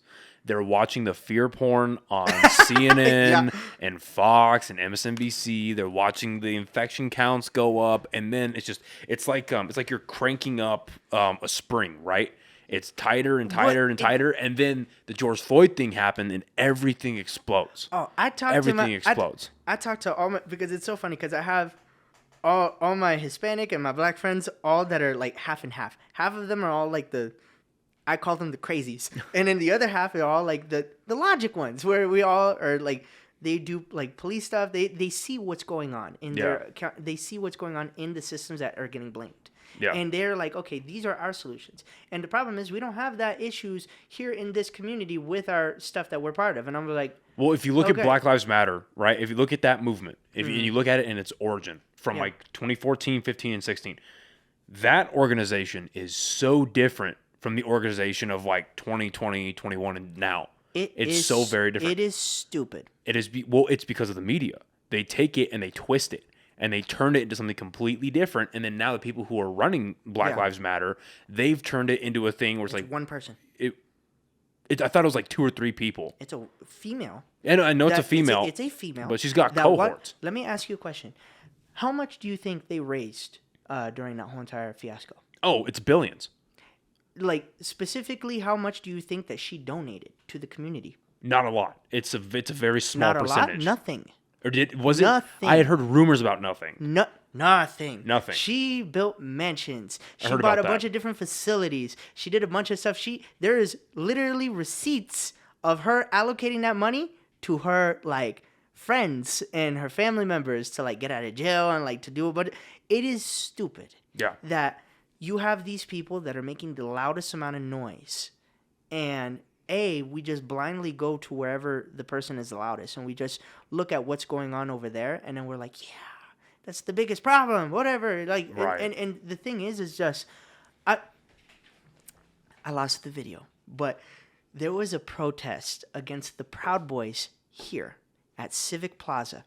It was hundreds and hundreds of people that all gathered around at Civic. I think it was close to maybe almost 1,000 people over there. It was a good amount of people that were all dressed up in riot gear, that were all like crazy. I made it on the news because I was wearing my stupid yellow Polaroid sweater, backwards hat, and I was like, this is stupid. Like, because Proud Boys don't exist in New Mexico. So why the hell are we having a protest in New Mexico for the Proud Boys? And I went as far as to grab a video camera with my friend, and I grabbed my phone, and I still have the recordings. I will give you the recordings. But I would put it as a mic to other people. I'm like, so I see that you're out here. What are you protesting? Oh, we're protesting all the misogyny and all the crazy like Proud Boy people how are like going crazy over here. I was like, oh, cool. Yeah, no, I really like all the dedication and the motivation. Like, I see that you guys are passionate about it. Have you seen a Proud Boy? What is your experience with a Proud Boy here in New Mexico? And they're like, yeah, I haven't really seen any. I'm like, yeah. Have you heard of any reports over here in New Mexico about that? They're like, no, but they're bad. I'm like, cool. So it's not affecting you. It's not affecting anybody here. What are we doing? Yeah. So it's like, no, it's the need. It's the people see it on TV. Again, it's all through the media. They're seeing it on TV. They're seeing it on social media. It was bad. It was retarded. They want to be a part of the community. They want to be a part of that whatever they think that is in their head. However they digest that, right? Because what they're seeing is already getting blown up. And the way they digest it, and the more they see it, the more they want to become attached to it, the more they want to like get involved with that, right? Whatever they conjure up in their head, they go take that outside. But it's a lot more emotion than logic. There is a lot more emotion than logic there. I know. And it's sad. No, it really is how easy like the media can just brainwash people. That's what it is. It has been. The biggest thing that I've been trying to do is I've been trying to get me and my friend that owns a camera, and I'm pretty good at like asking questions and putting some stuff together and kind of like not making it like provoking, but like asking innocent questions that are like innocent, but kind of like getting to the point and showing the truth of what's like really there's going. A reason you're asking. I'm like, okay, so for example, we have this is gonna be no, I'm not even gonna say that one. Let's go to a different situation. There's certain different things here that are happening in this state that are completely adding damage to everything and everyone around them. Couldn't agree more. They're ruining the community. They're affecting everybody in their businesses. They're doing certain things, and they think that what's happening out there in the rest of the country and the rest of the world affects what's happening here. The only thing that I've seen that's really, really affecting everything crazily is the gas prices. but that's like an outside source. But everything that we have, that's the damages that are happening in this state, are not because of Joe Biden or happening because of the rest of the country and everybody. It's happening because of our local stuff. Our local stuff that has gotten out of control. And we have put people locally in charge to allow that to happen. And the problem is that I've seen simple things like it shouldn't. Okay, as an event coordinator, nobody knows this. There's something called an EDG, an Economical Development Grant. I went to different states and I would poke at the city mayor, or I would poke at certain different areas, and I would be like, hey, you guys are needing more jobs in your area, and I provide experiences and temporary opportunities for people to make money. I would like to put a music festival together, or a local like street shutdown. Like, for example, farmers markets, parades, stuff like that falls under that category and is able to create temporary small jobs. So I can go to the city, put a proposal together and be like, hey, I want $25,000. It's only going to cost me like $5,000 in production, maybe another like 1,000 or 2 in hiring police officers, making sure ambulances, making sure there's water stations, putting up some stuff for insurance and permits and stuff like that. It's not going to cost me that much, but I get a full $25,000 check from the city and federal money to be able to make something happen. And it's very easy for me to put something like that together. And those resources are not properly allocated to where it's really needed. And for somebody like me, that I can be like, hey, I'm going to put a show together with hundreds of thousands of people for free, and I get to walk away with $25,000, but you can't allocate the federal funding that you guys are getting and millions of dollars to the actual people that actually need rebuilt in their community, the actual economically developed or deprived companies. Like, it's just atrocious, and they just don't know what to do, and they just don't do anything unless they're asked. And it's crazy because this is a full center street shutdown with like thousands and thousands. Ooh, I'm trying to pull up the photo. But we were able to do this not only in Idaho, but in Utah. Oh, wow. And we did that at least like once every like 3 months. Wow. And the problem is I've never seen anybody actually, like, if I can easily walk into the city and ask for all these resources and ask for all this stuff and get it like that, why do I have to come in here and like ask for that instead of like where it's needed? Why not just go do it? Like, the city doesn't do anything, and it sucks. And so, yeah, so I was going to ask, has that been your personal experience here with the New Mexico's local government? Yeah, they suck. Over here, like they're very nice. Like, I can go into their offices and put some stuff together, but it's just like there's some things over here that I feel like it's just bad. It's just like I feel like it's plugging holes in a boat, and more holes keep appearing once you keep doing that. And instead of just like changing or fixing everything, like it's just like they're putting temporary little fixes here and there and everywhere. And I agree with that. And you know, by and large, I'd say easily 90% of the problems that we're facing here in New Mexico are because of the local government. Yeah. And you know, up until the Roe v. Wade incident happened, yeah, I was like, you know what, maybe the time of our current government is up. Our current governor is up. Maybe we'll get someone else that's different in there, and we'll maybe see, because it can always get worse. But like, really though, how much worse can it get? We're dead because they're counting Washington D.C. now when it comes to like education and health and child mortalities and child poverties, adult poverty. They count D.C. We're 51st in education, 51st in child poverty, 51st in GDP. Like, everything we're the last in.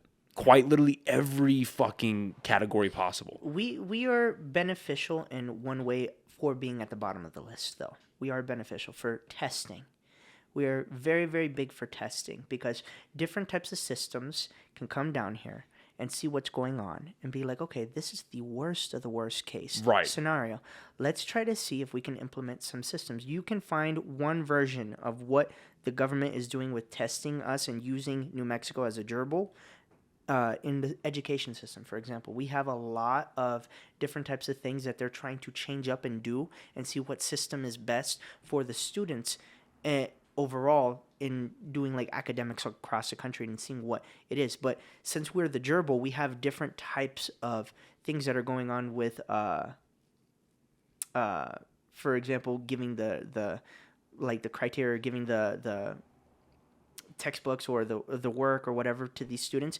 And since we have so many different systems with the education here, a lot of them are continually failing because they are noticing that they don't have the system keeps getting switched up on like how they're getting taught. Yeah. And it sucks. Like I went to 3 different schools and I noticed that these 3 different schools all were given like different material and all given like different criteria to like teach, which is like really, really, really weird. Yeah. Because like it's all in the same like school district, but why are they? It's mismanagement. It's really like, weird. Mismanagement is the name of the game for the government. And the reason why I brought up the Roe v. Wade thing is because now in a post repealment of that case law from the Supreme Court, that is, we already see it happening. That is going to be the platform upon which the governor is going to get reelected on. Ron Keddy just lost the election because he's very anti-abortion, and this is a very liberal state. I'm a very big conspiracy theorist, so I'm like the worst person to talk about this because, like, legit, I think it's all planned for the population. They did why are certain issues like done during when like voting is about to happen? Oh, well, that's not a conspiracy. That's a fact. No, like, that's it. Why is it also just so meticulously, perfectly put? So that is a well thought out and a well like generalized and like widely accepted hypothesis. I mean, because like so for instance, right? I'm just called a conspiracy theorist for that idea. For a lot of my logical ideas, I'm just a conspiracy theorist. I sat down with one of the guys that was running for the Republican candidate here in New Mexico. And as I was doing my research and like a little deeper into the politics here and seeing like what's going on, I was like, okay, well, if I'm going to talk to someone who's going to oppose the governor, I might as well dive a little deeper into the governor herself, see what's going on, and should I need that in my back pocket, I can pull it out. Yeah. So I go on her YouTube channel, and this is literally a week, maybe 5 days before the primaries, right? And I look, and on her YouTube channel, there's these 15 to 30 second videos. And they're all like, here in New Mexico, we have free childcare, we have free college, we have like this, like the beneficial on what platform? On her YouTube channel.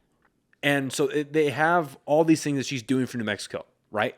Yeah. And they're all these 30-second clips, and they're released in like increments of like 1 week, like every week, and then it turned into like every 4 days. Right. And she's wearing this. So they shot all of this in one big thing, cut it up, and they're like saving it all for when the re-election is going to happen.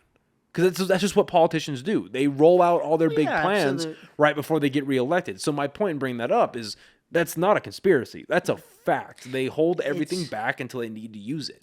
My goal is to be able to create a pretty good wave over here, at least with my brand. Or create something in my community that's going to be beneficial, and then be able to make a full-on product out of it. Not a product, a full-on package, and take that to the city and see if they can be able to kind of make it a little bit more broadband and kind of make it a little bit more general for everybody else. Because you can be able to benefit when you include everybody into one thing. If we had, like, I don't know, I know that they do, what is it over here that was really cool when I was, like, walking through during the pandemic for it. They shut down the whole entire street. Art Walk. The Art Walks, yes. The Art Walk. The Art Walk was so cool. Yeah, those are neat. Thousands and thousands of people going up and down this street that is completely shut down, and on the sides of the street, on the sidewalks, are all vendors. Yeah, all super different types awesome. of brands, local companies, people that just like make little tiny things in their home and just sell it. And it's just like you have entertainment here and there, like you have like street performers, and you have all these different like, food trucks. Everything, the whole entire community comes in, shares everything that they have all together and puts it all in one spot. That is beautiful. I love that people are on their low riders, like showing off their cars. Everything. It's the culture of New Mexico at its best. It's like the best family community type of thing. Like you don't have to spend any money. You don't have to. You just show up when they're doing it, and it's like the coolest thing ever.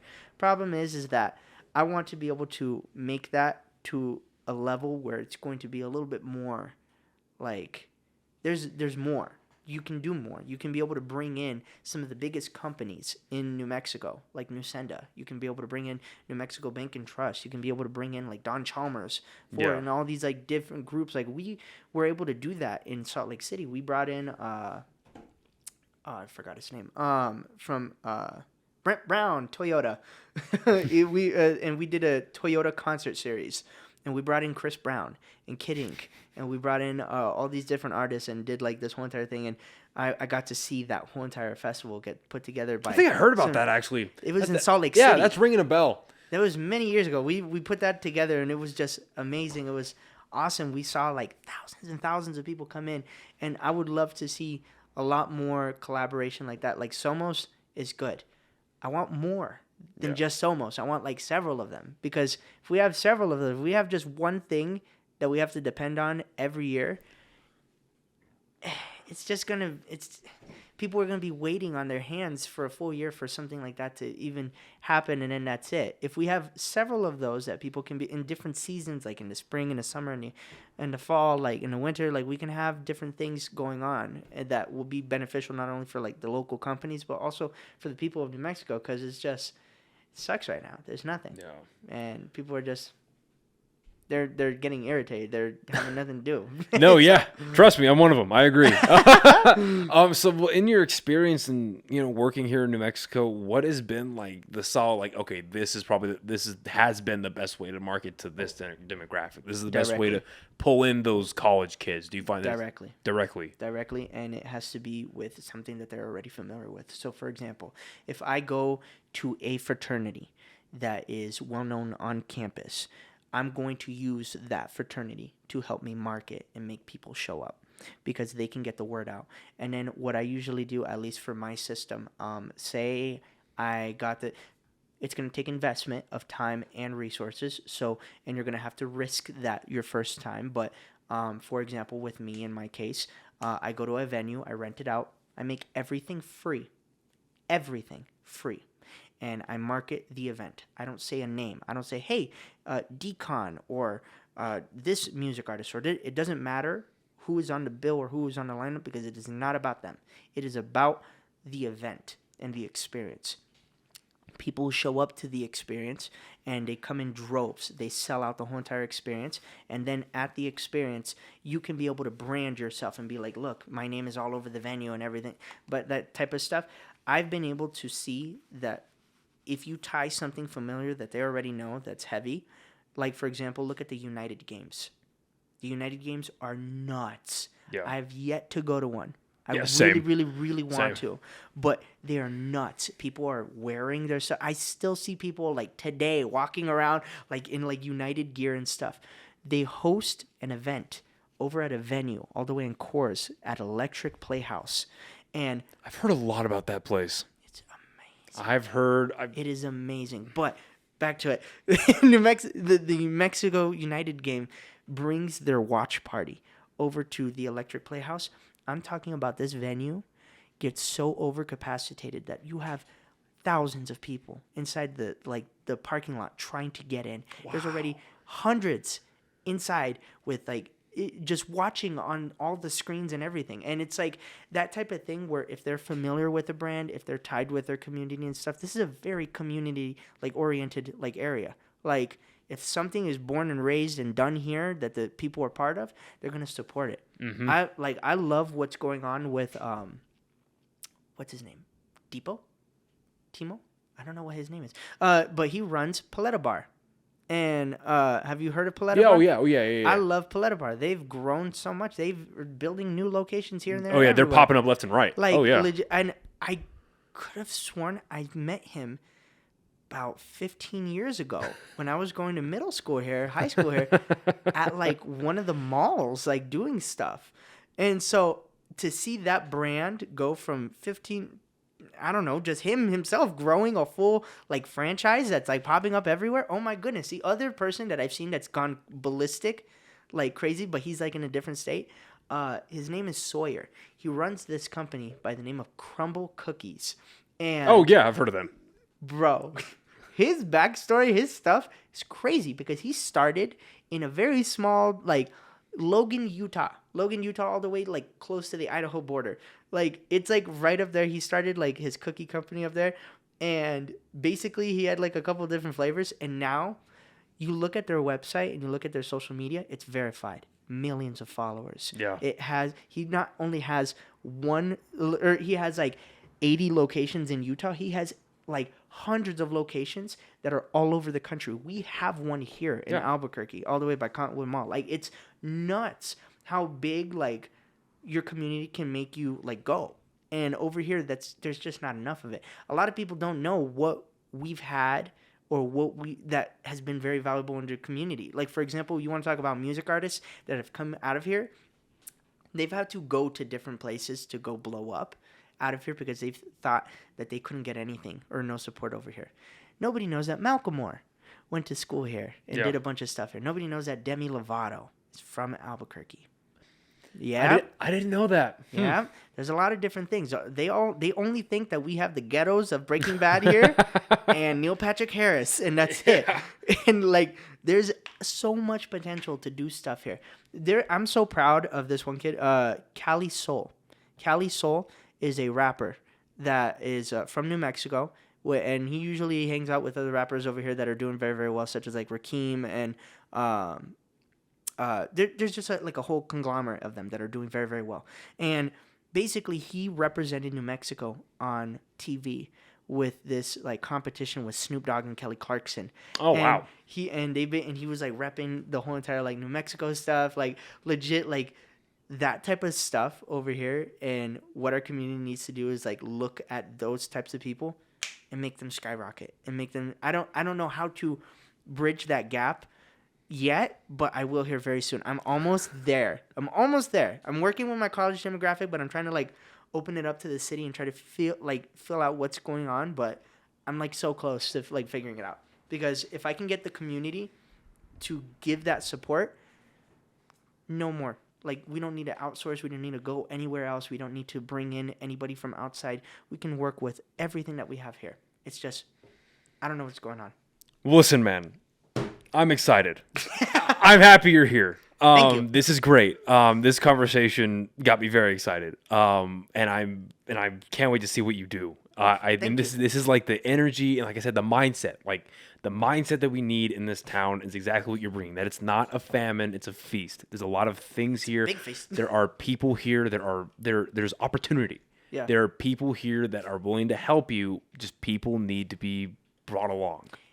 I feel like this is going to be a weird example, but like how I said with the thing with my friend getting hit with a baseball bat and my other friend not helping, I feel it's kind of like that. If one person is doing something, I feel like the other person is not really wanting to jump on board and kind of like support or anything unless they see like a full backing of like several different people. And it's like, it's really hard to start that wave. It's really hard to like, because I've seen a lot of like people, music artists are like, have friends or family members look at what they're making and their content, and then they're like, why aren't you famous yet? And then they turn around, they're like, well, why aren't you sharing my stuff? That's why I'm not famous. And it's like, mood. Well, it's that type of stuff. And my thing is, I'm like, okay, well, I don't like saying it like that, but it's the truth. It's like, what can we do here in our communities and what we have already with people like you, people like me, other different brands, other stuff that are like, obviously have like a really good thing going on right now. They just need that backing. How do we get them involved more? And so I'm trying to make it look sexier by trying to like put thousands of people in front of a stage and making an experience and tying that with brands. But I'm still learning. I'm still only 7.5 years. That's nothing compared to like the 20, 50 years that these other event coordinators and other like brand, like marketer, director people have over me. But you've used your time and your resources so well. That's obvious. Just by speaking with you. Believe it or not well enough. I'm getting outdone by kids younger than me that have yeah. But so it's just talking, because this is another reason why I've kept doing this podcast. And I don't usually say, if I get asked the question, why do I do it? I don't usually say this to the end. And this is a great example of why. You're very clearly someone, I love watching people talk about what they love. Yeah. That just gets me going. I love seeing people who are passionate. You can be passionate about event coordinating, about making music, about producing. You can be passionate about fucking making tables, dude. As long as you love something, if I can give you the ability to talk about it, I love that. Well, thank you. It's great. Because my wife is sick of hearing all of this. It's awesome, man. And when we get off of here, before you head out, I want to give you some context you can get in touch with. Oh, absolutely. I would love that. Because there is one venue that comes to mind, a couple of people you can go talk to, whether it's just getting the name out or just getting on other podcasts here. Yeah. And I'll let them know because this is great. Like, this is what Albuquerque needs. What I want to see with this podcast, because this is an amazing place, but you got to go use Studio 519. I've heavily considered it. Bro, they got, like, everything. I've heard. They got everything, bro. Like, legit, like, go abuse it. Get on that TV. So, get your own channels, bro. Like, this is amazing. Like, I love what you're going. I see all the names on the wall. How many people have been here? Like, what, like 20? It looks like 20 names, 30 names. Let me think. Let's ballpark it and say 35 unique guests. Yeah. This will be episode 58. Yes. So, let's say 35 unique guests. Just so you know, artists like myself and people that are here that are doing events and stuff like that, we love being on anything that has a camera. Like, straight up, if you need any of those people that are coming through touring and stuff like that, I would love to shoot those guys over here. Yeah. Because I can't do it. I fail. Yeah. Very, very miserable. I don't have a professional setup or know how to, like, run it. Yeah, I love sitting down and talking to people, whether it's 5 minutes or 5 hours, dude. It's just a lot of fun. Well, dude, I hope I can come back. This is amazing. Yeah, I'd love to have you back. Before we get out of here, where can people find you? Like, all your social, Spotify, where can they find you?